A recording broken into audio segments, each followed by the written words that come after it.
வணக்கம். கிழமை படவாள் அப்படின்னு ஆத்திச்சூடியில ஒரு செய்யுள். அந்த செய்யுளுக்கு ஏத்த மாதிரி ஒரு கதை பார்க்கலாமா? ஒரு ஊர்ல கார்த்திக் அப்படின்னு ஒரு சின்ன பையன் இருக்காங்க. கார்த்திக் ரொம்ப புத்திசாலியான பையன். ரொம்ப திறமைசாலியான பையன். ஆனா கார்த்திக்குக்கு ஒருத்தங்களுக்கு உதவுறது அப்படிங்கிறது பிடிக்கவே பிடிக்காது. அதுல இஷ்டமே கிடையாது. அப்படி இருக்க சமயத்துல கார்த்திக் படிக்கிற பள்ளிக்கூடத்துல ரவி அப்படின்னு ஒரு சின்ன பையன் அதே அதே கிளாஸ் கார்த்திக்கோட கிளாஸே வந்து ஜாயின் பண்றாங்க. இன் பிட்வீன்ல ஜாயின் பண்ணனால ஆரம்பத்துல இருந்து எடுத்த பாடம் வந்து ரவிக்கு தெரியாது. அப்படி இருக்க பட்சத்துல அவங்க ஆசிரியர் கேட்கறாங்க, ரவிக்கு வந்து தெரியாதனால ஆரம்பத்துல நான் என்னென்ன பாடம் எடுத்தேனோ, அதுல வந்து நீங்க யாராவது கொஞ்சம் உதவி பண்ணணும். தெரியாத பாடங்கள் சொல்லி தர தெரியாத விஷயங்கள நான் சொல்லி தந்துர்றேன். யாராவது சப்போர்ட் பண்ணுங்கன்னு சொல்லி கேட்கறாங்க. கார்த்திக்குக்கு சப்போர்ட் பண்றது பிடிக்காது, இஷ்டம் இல்லாதனால கார்த்திக் வந்து போகல. மத்தவங்க போறதுக்கும் வந்து கார்த்திக்குக்கு இஷ்டம் இல்ல. அப்ப வந்து ரவிக்கு ரொம்ப வருத்தம். எனக்கு சொல்லி தரதுக்கு யாருமே இல்லையா?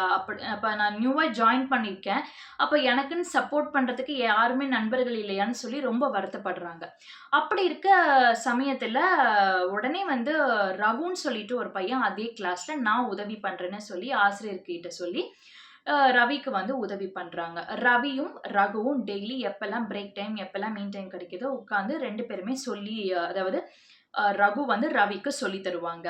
ரவி புதுசா ஜாயின் பண்ண பையன். ரகு சொல்லி தரேன்னு சொன்ன பையன். கொஞ்ச நாள் கழிச்சு ரவியும் வந்து நல்ல பெட்டர் ஆயிட்டாங்க. தெரியாத பாடமெல்லாம் தெரிய வர ஆரம்பிச்சுருச்சு. ரொம்ப சந்தோஷமா இருக்கு.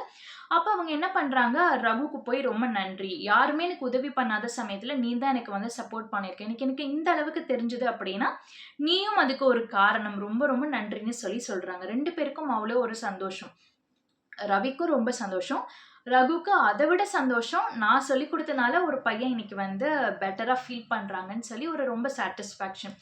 இத பார்த்தப்ப தான் கார்த்திக்குக்கு தெரியுது. ஒருத்தங்களுக்கு உதவி பண்றப்போ, ஒருத்தங்களுக்கு சப்போர்ட் பண்றப்போ, அவங்க ஒரு பெட்டரா இருக்கப்போ, இவ்ளோ ஒரு சந்தோஷம் கிடைக்குமா? அப்ப நானும் இன்னையிலருந்து என்னால முடிஞ்ச உதவிய நான் எல்லாருக்குமே பண்ணுவேன்னு சொல்லி, அன்னையிலருந்து எல்லாருக்குமே வந்து தன்னால முடிஞ்ச உதவிய பண்றாங்க. அதாவது "கிழமை பட வாள்" அப்படிங்கிற செய்யுளுக்கு ஒரு சிம்பிள் மீனிங் அப்படின்னா, நம்ம இந்த லைஃப்ல இருக்கோம் அப்படின்னா, இன்னொருத்தவங்களுக்கு உபயோகமா நம்ம இருக்கிறது. அதாவது ஒரு நல்ல விஷயமாகட்டும், ஒரு சப்போர்ட் பண்றதாகட்டும், படிப்புங்கிறது கிடையாது. எந்த விஷயமா இருந்தாலும் ஒருத்தவங்க ரொம்ப ஹர்ட் ஆகியிருக்கப்ப, ஒருத்தவங்க ரொம்ப வருத்தத்துல இருக்கப்ப, இல்ல படிப்ப சொல்லி தர்றதுக்கு வந்து யாராவது வேணும்னு நெனைக்கிறப்ப, ஃபினான்ஷியல் சப்போர்ட் ஆகட்டும், எமோஷனல் சப்போர்ட் ஆகட்டும், இட்ஸ் ஓகே வருத்தப்படாதீங்க சரியாகிரும். அதாவது நம்ம எதுவுமே பண்ணலனாலும், அந்த வேர்ட் வந்து அந்த சமயத்துல ரொம்ப ஹெல்ப்ஃபுல்லா இருக்கும். இது மாதிரியான சின்ன சின்ன சப்போர்ட் பண்றப்ப அவங்க பெட்டரா ஆகுறாங்க இல்லையா?